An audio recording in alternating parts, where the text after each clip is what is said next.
और ये तो कोई नई बात नहीं है कि एनडीए अलायंस में से अभी कुछ दिन पहले ही बैठक हुई और उस बैठक का कोई परिणाम तो नहीं निकला, कोई एजेंडा भी नहीं था।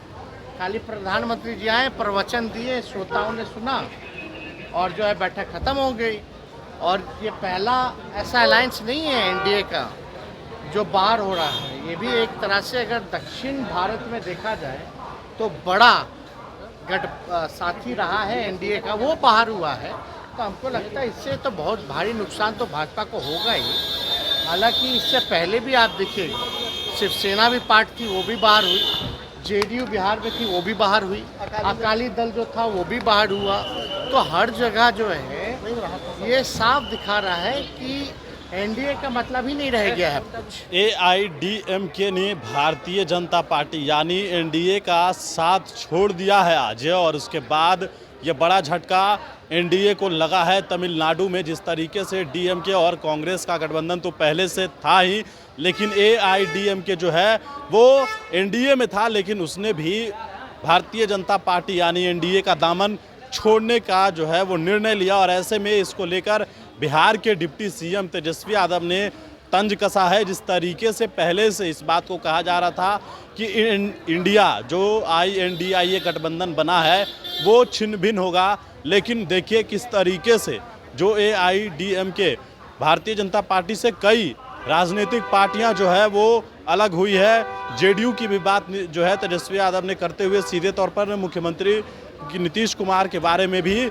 बचाव करते हुए नजर आए हैं। नीतीश कुमार पहले जो बातें नीतीश कुमार को निकलकर सामने आ रही थी कि नीतीश कुमार पलटी मारेंगे, इस तरह की बातें हो रही थी, तेजस्वी यादव ने यह कहा कि छवि को धूमिल करने की कोशिश की जा रही है। पहले ये पूरा बयान आप सुनिए। एआईएडीएमके ने बीजेपी से अपने तमाम रिलेशंस को तोड़ दिया है। उन्होंने रेजोल्यूशन पास करके बोला कि हम बीजेपी के साथ नहीं रहेंगे। इस तरीके से देखते हैं सर डेवलपमेंट। अभी डेवलपमेंट अगर ये हुआ है तो ये तो उन लोगों का मसला था, इस पर ज़्यादा कुछ तो हम नहीं कह पाएंगे।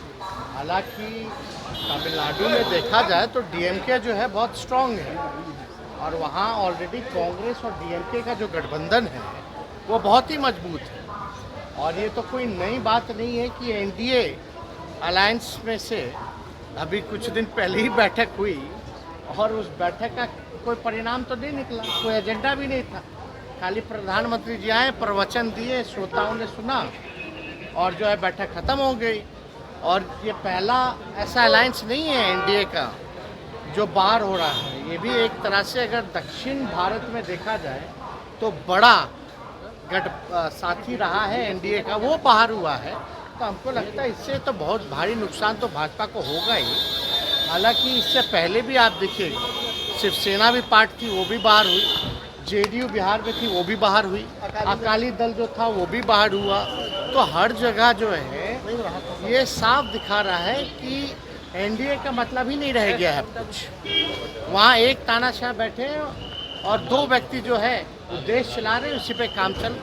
आप लोग पर मजाक उड़ाते थे कि आपका कुनबा पहले टूटेगा, आप लोग छितर-बितर हो जाएंगे। हम लोग तो भाई एकजुट हुए हैं और बिहार में हम लोगों ने सबसे पहले नीतीश जी, लालू जी, हम लोग सब लोग साथ आए, यहाँ महागठबंधन बनाया और हम लोगों ने तय किया कि देश भर में ही काम करना है। वो काम में हम लोग सफल हुए हैं। तो हम लोगों का कारवा तो बढ़ा है, तो बहुत अच्छी बात है कि बैठक होता रहे। तेजस्वी जी कहा जा रहा है कि बिहार में भी नीतीश कुमार के बारे में कहा जा रहा है कि एक तरफ झुकाव है, जिस तरीके से स्पीच में नहीं, आज माननीय मुख्यमंत्री जी ने साफ तौर पे स्पष्ट कर ही दिया सारी बातों का।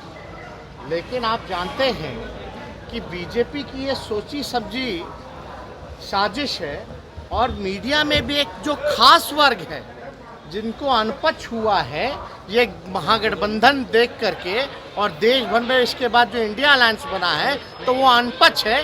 तो इस तरह का साजिश और षड्यंत्र जो है दुष्प्रचार के लिए माननीय मुख्यमंत्री जी के छवि को धूमिल करने के लिए ये काम किया जा रहा है। तो उससे कोई मतलब ही नहीं है।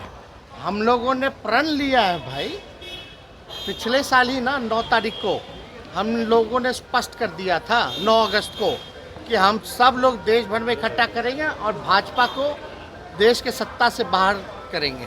तो उस काम में हम लोग लगे हुए हैं। आज जिस तरीके से दीनदयाल जी की जयंती पे गए उसके बाद कई तरह के सवाल उठने लगे। भाई ये राजकीय समारोह है और राजकीय समारोह में एज अ प्रोटोकॉल भी हम लोगों को जो है जाना पड़ता है। हालांकि किसी का व्यक्तिगत हम लोग विरोध नहीं करते, सबका सम्मान करते हैं, लेकिन वैचारिक सबका विचार अलग है, वैचारिक विरोध तो है ही ना भाई। अच्छा आप ये बताइए, जो गांधी जी के जो लोग हत्यारे हैं, क्या वो आज गांधी जी पर माला नहीं चढ़ाते हैं, फूल नहीं चढ़ाते हैं? उनके चेले लोग कितना गंदा भद्दा भद्दा गाली बकते हैं गांधी जी को, सांसद से लेकर के सब, लेकिन फूल तो चढ़ाया जाता है भाई। भाजपा के लिए इंडिया का तिनका चलिए चलिए